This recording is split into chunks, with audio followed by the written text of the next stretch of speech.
ಪ್ರತ್ಯೇಕ ಧರ್ಮದ ಕೂಗು ಮತ್ತೆ ಮುನ್ನೆಲೆಗೆ ಬಂದಿದೆ. ಇದು ಪತ್ರಿಕೆಗಳಲ್ಲೂ ಕೂಡ ನೋಡಿದ್ದೇನೆ.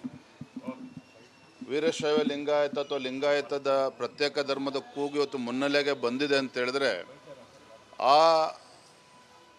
ಅದರ ಹಿನ್ನೆಲೆಯಲ್ಲಿ ಯಾರು ಇದರಲ್ಲಿ ಕೂತ್ಕೊಂಡು ಇದರಲ್ಲಿ ಮಾತನಾಡ್ತಾ ಇದ್ದಾರೆ ಅನ್ನೋ ಅರಿವು ಸಮಾಜದಲ್ಲಿ ಗೊತ್ತಿದೆ. ಇವತ್ತು ಹಿಂದೂ ಧರ್ಮವನ್ನು ಕೂಡ ನಾವು ರಕ್ಷಣೆ ಮಾಡ್ಕೋಬೇಕಾಗಿದೆ. ಧರ್ಮವನ್ನು ಒಡೆಯುವಂಥ ಒಂದು ದುಸ್ಸಾಹಸಕ್ಕೆ ಏನು ಕೈ ಹಾಕಿದ್ದಾರೆ ಅದನ್ನು ಕೂಡ ನಾವು ಗಮನಿಸಬೇಕಾಗಿದೆ. ಇದ್ರ ಮಧ್ಯೆ ಸಮಾಜವನ್ನು ಕೂಡ ಒಗ್ಗೂಡಿಸುವಂಥ ಕೆಲಸ ಆಗಬೇಕಾಗಿದೆ.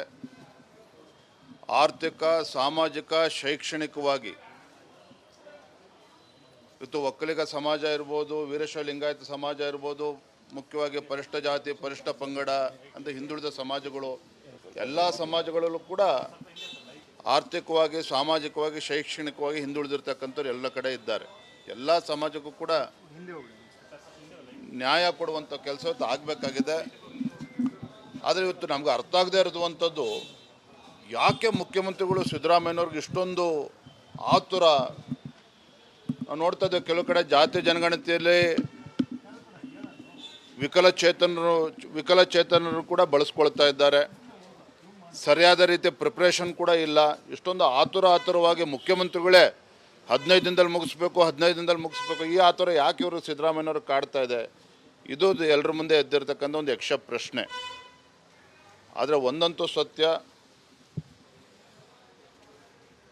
ಕೆಲವು ಶಕ್ತಿಗಳು ಸಮಾಜವನ್ನು ಒಡೆಯುವಂಥ ಕೆಲಸಕ್ಕೂ ಕೂಡ ಕೈ ಹಾಕಿದ್ದಾರೆ. ಹಿಂದೂ ಸಮಾಜವನ್ನು ಕೂಡ, ಧರ್ಮವನ್ನು ಕೂಡ ಒಡೆಯುವಂಥ ಒಂದು ದುಸ್ಸಾಹಸಕ್ಕೆ ಕೈ ಹಾಕಿದ್ದಾರೆ.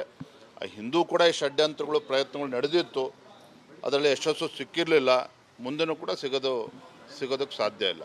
ಇದೇ ಸಮಾವೇಶದಲ್ಲಿ ನಮ್ಮ ಮೆಟ್ರೋಗೆ ಬಸವಣ್ಣನವರ ಹೆಸರಿಡಬೇಕು ಅನ್ನುವಂಥ ಒತ್ತಾಯ ಮಾಡ್ತಾರೆ. ಸಿದ್ದರಾಮಯ್ಯನವರು ಕೇಂದ್ರಕ್ಕೆ ಶಿಫಾರಸು ಮಾಡ್ತೀನಿ ಅನ್ನೋ ಭರವಸೆಯನ್ನು ಕೂಡ ಕೊಡ್ತಾರೆ ಸರ್. ಇಡೀ ನಮ್ಮ ಮೆಟ್ರೋಗೆ ಬಸವ ಟ್ರೈನ್ ಅಂತ ಬಹಿರಂಗವಾಗಿ ಹೇಳೋದು ಬೇರೆ, ಅಂತರಂಗದಲ್ಲಿ ರಾಜ್ಯದ ಮುಖ್ಯಮಂತ್ರಿಗಳಿಗೆ ಏನಾಗಬೇಕು ಅಂತ ಅವ್ರ ಅಪೇಕ್ಷೆ ಇದೆ, ಅದನ್ನು ಸ್ವಲ್ಪ ಸ್ಪಷ್ಟಪಡಿಸ್ಬೇಕಾಗ್ತದೆ. ಹಿಂದೆ ಮುಖ್ಯಮಂತ್ರಿಗಳಿದ್ದಾಗೂ ಸಹ ಎಲ್ಲ ಸರ್ಕಾರಿ ಕಚೇರಿಗಳಲ್ಲಿ ಬಸವಣ್ಣನವರ ಫೋಟೋ ಇಡಬೇಕು ಅಂಥೇಳಿ ಆದೇಶವನ್ನು ಕೂಡ ಮಾಡಿದರು. ಅದಾದ್ರ ಮೇಲೆ ವೀರಶೈವ ಲಿಂಗಾಯತ ಪ್ರತ್ಯೇಕ ಧರ್ಮ ಅಂತೇಳಿ ಬೆಂಕಿ ಹಚ್ಚುವಂಥ ದುಸ್ಸಾಹಸಕ್ಕೆ ಕೈ ಹಾಕಿರ್ತಕ್ಕಂಥ ಶಕ್ತಿಗಳು ಅವ್ರು ಯಾರು ಅಂತ ಸಿದ್ದರಾಮಯ್ಯನವರು ಕೂಡ ಗೊತ್ತಿದೆ. ಹಾಗಾಗಿ ನಾನು ತಮ್ಮ ಮೂಲಕ ರಾಜ್ಯದ ಗೌರವಾನ್ವಿತ ಮುಖ್ಯಮಂತ್ರಿನ ಕೇಳೋದು ಇಷ್ಟೇ, ರಾಜ್ಯದ ಮುಖ್ಯಮಂತ್ರಿಗಳಾಗಿ ಎಲ್ಲ ಧರ್ಮ, ಎಲ್ಲ ಸಮಾಜದ, ಎಲ್ಲ ವರ್ಗದ ಜನರನ್ನು ಕೂಡ ರಕ್ಷಣೆ ಮಾಡುವಂಥ ಒಂದು ಆದ್ಯ ಕರ್ತವ್ಯ ರಾಜ್ಯದ ಮುಖ್ಯಮಂತ್ರಿಗಳು ಇರಬೇಕಾಗ್ತದೆ. ಬಸವೇಶ್ವರರ ಏನು ಮೆಟ್ರೋಗೆ ಹೆಸರಿಡ್ತೇನೆ ಅಂತ ತುಂಬ ಸಂತೋಷ, ನಾವು ಸ್ವಾಗತ ಮಾಡ್ತೇವೆ. ಆದರೆ ಸಿದ್ದರಾಮಯ್ಯನವರ ಅಂತರಂಗದಲ್ಲಿ ಏನಿದೆ ಅಂತೇಳಿ ಅದು ಬಹಿರಂಗವಾಗಿ ಹೇಳಬೇಕು ಅಂತೇಳಿ ತಮ್ಮ ಮುಖೇನ ವಿನಂತಿ ಮಾಡ್ತೇನೆ. ಪ್ರತ್ಯೇಕ ಧರ್ಮದ ಕೂಗು ಮತ್ತೆ ಮುನ್ನೆಲೆಗೆ ಬಂದಿದೆ. ಇದು ಪತ್ರಿಕೆಗಳಲ್ಲೂ ಕೂಡ ನೋಡಿದ್ದೇನೆ. ವೀರಶೈವ ಲಿಂಗಾಯತ ಅಥವಾ ಲಿಂಗಾಯತದ ಪ್ರತ್ಯೇಕ ಧರ್ಮದ ಕೂಗು ಇವತ್ತು ಮುನ್ನೆಲೆಗೆ ಬಂದಿದೆ ಅಂತ ಹೇಳಿದ್ರೆ ಅದರ ಹಿನ್ನೆಲೆಯಲ್ಲಿ ಯಾರು ಇದರಲ್ಲಿ ಕೂತ್ಕೊಂಡು ಇದರಲ್ಲಿ ಮಾತನಾಡ್ತಾ ಇದ್ದಾರೆ ಅನ್ನೋ ಅರಿವು ಸಮಾಜದಲ್ಲಿ ಗೊತ್ತಿದೆ. ಇವತ್ತು ಹಿಂದೂ ಧರ್ಮವನ್ನು ಕೂಡ ನಾವು ರಕ್ಷಣೆ ಮಾಡ್ಕೋಬೇಕಾಗಿದೆ. ಧರ್ಮವನ್ನು ಒಡೆಯುವಂಥ ಒಂದು ದುಸ್ಸಾಹಸಕ್ಕೆ ಏನು ಕೈ ಹಾಕಿದ್ದಾರೆ ಅದನ್ನು ಕೂಡ ನಾವು ಗಮನಿಸಬೇಕಾಗಿದೆ. ಇದ್ರ ಮಧ್ಯೆ ಸಮಾಜವನ್ನು ಕೂಡ ಒಗ್ಗೂಡಿಸುವಂಥ ಕೆಲಸ ಆಗಬೇಕಾಗಿದೆ. ಆರ್ಥಿಕ, ಸಾಮಾಜಿಕ, ಶೈಕ್ಷಣಿಕವಾಗಿ ಇವತ್ತು ಒಕ್ಕಲಿಗ ಸಮಾಜ ಇರ್ಬೋದು, ವೀರಶೈವ ಲಿಂಗಾಯತ ಸಮಾಜ ಇರ್ಬೋದು, ಮುಖ್ಯವಾಗಿ ಪರಿಷ್ಠ ಜಾತಿ, ಪರಿಷ್ಠ ಪಂಗಡ ಅಂತ ಹಿಂದುಳಿದ ಸಮಾಜಗಳು, ಎಲ್ಲ ಸಮಾಜಗಳಲ್ಲೂ ಕೂಡ ಆರ್ಥಿಕವಾಗಿ, ಸಾಮಾಜಿಕವಾಗಿ, ಶೈಕ್ಷಣಿಕವಾಗಿ ಹಿಂದುಳಿದಿರ್ತಕ್ಕಂಥವ್ರು ಎಲ್ಲ ಕಡೆ ಇದ್ದಾರೆ. ಎಲ್ಲ ಸಮಾಜಕ್ಕೂ ಕೂಡ ನ್ಯಾಯ ಕೊಡುವಂಥ ಕೆಲಸ ಇವತ್ತು ಆಗಬೇಕಾಗಿದೆ. ಆದರೆ ಇವತ್ತು ನಮ್ಗೆ ಅರ್ಥ ಆಗದೆ ಇರುವಂಥದ್ದು, ಯಾಕೆ ಮುಖ್ಯಮಂತ್ರಿಗಳು ಸಿದ್ದರಾಮಯ್ಯನವ್ರಿಗೆ ಇಷ್ಟೊಂದು ಆತುರ? ನಾವು ನೋಡ್ತಾ ಇದ್ದೇವೆ, ಕೆಲವು ಕಡೆ ಜಾತಿ ಜನಗಣತಿಯಲ್ಲಿ ವಿಕಲಚೇತನರು ಕೂಡ ಬಳಸ್ಕೊಳ್ತಾ ಇದ್ದಾರೆ. ಸರಿಯಾದ ರೀತಿಯ ಪ್ರಿಪ್ರೇಷನ್ ಕೂಡ ಇಲ್ಲ. ಇಷ್ಟೊಂದು ಆತುರವಾಗಿ ಮುಖ್ಯಮಂತ್ರಿಗಳೇ 15 ದಿನದಲ್ಲಿ ಮುಗಿಸ್ಬೇಕು, ಈ ಆತುರ ಯಾಕೆ ಇವರು ಸಿದ್ದರಾಮಯ್ಯನವರು ಕಾಡ್ತಾ ಇದೆ? ಇದು ಎಲ್ಲರ ಮುಂದೆ ಎದ್ದಿರ್ತಕ್ಕಂಥ ಒಂದು ಯಕ್ಷ ಪ್ರಶ್ನೆ. ಆದರೆ ಒಂದಂತೂ ಸತ್ಯ, ಕೆಲವು ಶಕ್ತಿಗಳು ಸಮಾಜವನ್ನು ಒಡೆಯುವಂಥ ಕೆಲಸಕ್ಕೂ ಕೂಡ ಕೈ ಹಾಕಿದ್ದಾರೆ. ಹಿಂದೂ ಸಮಾಜವನ್ನು ಕೂಡ ಧರ್ಮವನ್ನು ಕೂಡ ಒಡೆಯುವಂಥ ಒಂದು ದುಸ್ಸಾಹಸಕ್ಕೆ ಕೈ ಹಾಕಿದ್ದಾರೆ. ಹಿಂದೂ ಕೂಡ ಈ ಷಡ್ಯಂತ್ರಗಳು ಪ್ರಯತ್ನಗಳು ನಡೆದಿತ್ತು, ಅದರಲ್ಲಿ ಯಶಸ್ಸು ಸಿಕ್ಕಿರಲಿಲ್ಲ, ಮುಂದೆನೂ ಕೂಡ ಸಿಗೋದಕ್ಕೆ ಸಾಧ್ಯ ಇಲ್ಲ. ಸರ್, ಇದೇ ಸಮಾವೇಶದಲ್ಲಿ ನಮ್ಮ ಮೆಟ್ರೋಗೆ ಬಸವಣ್ಣನವರ ಹೆಸರಿಡಬೇಕು ಅನ್ನುವಂಥ ಒತ್ತಾಯ ಮಾಡ್ತಾರೆ. ಸಿದ್ದರಾಮಯ್ಯನವರು ಕೇಂದ್ರಕ್ಕೆ ಶಿಫಾರಸ್ ಮಾಡ್ತೀನಿ ಅನ್ನೋ ಭರವಸೆಯನ್ನು ಕೂಡ ಕೊಡ್ತಾರೆ ಸರ್. ಇಡೀ ನಮ್ಮ ಮೆಟ್ರೋಗೆ ಬಸವ ಟ್ರೈನ್ ಅಂತ ಬಹಿರಂಗವಾಗಿ ಹೇಳೋದು ಬೇರೆ, ಅಂತರಂಗದಲ್ಲಿ ರಾಜ್ಯದ ಮುಖ್ಯಮಂತ್ರಿಗಳಿಗೆ ಏನಾಗಬೇಕು ಅಂತ ಅವ್ರ ಅಪೇಕ್ಷೆ ಇದೆ ಅದನ್ನು ಸ್ವಲ್ಪ ಸ್ಪಷ್ಟಪಡಿಸ್ಬೇಕಾಗ್ತದೆ. ಹಿಂದೆ ಮುಖ್ಯಮಂತ್ರಿಗಳಿದ್ದಾಗೂ ಸಹ ಎಲ್ಲ ಸರ್ಕಾರಿ ಕಚೇರಿಗಳಲ್ಲಿ ಬಸವಣ್ಣನವರ ಫೋಟೋ ಇಡಬೇಕು ಅಂಥೇಳಿ ಆದೇಶವನ್ನು ಕೂಡ ಮಾಡಿದರು. ಅದಾದ್ರ ಮೇಲೆ ವೀರಶೈವ ಲಿಂಗಾಯತ ಪ್ರತ್ಯೇಕ ಧರ್ಮ ಅಂತೇಳಿ ಬೆಂಕಿ ಹಚ್ಚುವಂಥ ದುಸ್ಸಾಹಸಕ್ಕೆ ಕೈ ಹಾಕಿರ್ತಕ್ಕಂಥ ಶಕ್ತಿಗಳು ಅವ್ರು ಯಾರು ಅಂತ ಸಿದ್ದರಾಮಯ್ಯನವರು ಕೂಡ ಗೊತ್ತಿದೆ. ಹಾಗಾಗಿ ನಾನು ತಮ್ಮ ಮೂಲಕ ರಾಜ್ಯದ ಗೌರವಾನ್ವಿತ ಮುಖ್ಯಮಂತ್ರಿನ ಕೇಳೋದು ಇಷ್ಟೇ, ರಾಜ್ಯದ ಮುಖ್ಯಮಂತ್ರಿಗಳಾಗಿ ಎಲ್ಲ ಧರ್ಮ, ಎಲ್ಲ ಸಮಾಜದ, ಎಲ್ಲ ವರ್ಗದ ಜನರನ್ನು ಕೂಡ ರಕ್ಷಣೆ ಮಾಡುವಂಥ ಒಂದು ಆದ್ಯ ಕರ್ತವ್ಯ ರಾಜ್ಯದ ಮುಖ್ಯಮಂತ್ರಿಗಳು ಇರಬೇಕಾಗ್ತದೆ. ಬಸವೇಶ್ವರರ ಏನು ಮೆಟ್ರೋಗೆ ಹೆಸರಿಡ್ತೇನೆ ಅಂತ ತುಂಬ ಸಂತೋಷ, ನಾವು ಸ್ವಾಗತ ಮಾಡ್ತೇವೆ. ಆದರೆ ಸಿದ್ದರಾಮಯ್ಯನವರ ಅಂತರಂಗದಲ್ಲಿ ಏನಿದೆ ಅಂತೇಳಿ ಅದು ಬಹಿರಂಗವಾಗಿ ಹೇಳಬೇಕು ಅಂತೇಳಿ ತಮ್ಮ ಮುಖೇನ ವಿನಂತಿ ಮಾಡ್ತೇನೆ. ಪ್ರತ್ಯೇಕ ಧರ್ಮದ ಕೂಗು ಮತ್ತೆ ಮುನ್ನೆಲೆಗೆ ಬಂದಿದೆ, ಇದು ಪತ್ರಿಕೆಗಳಲ್ಲೂ ಕೂಡ ನೋಡಿದ್ದೇನೆ. ವೀರಶೈವ ಲಿಂಗಾಯತ ಅಥವಾ ಲಿಂಗಾಯತದ ಪ್ರತ್ಯೇಕ ಧರ್ಮದ ಕೂಗು ಇವತ್ತು ಮುನ್ನೆಲೆಗೆ ಬಂದಿದೆ ಅಂತ ಹೇಳಿದ್ರೆ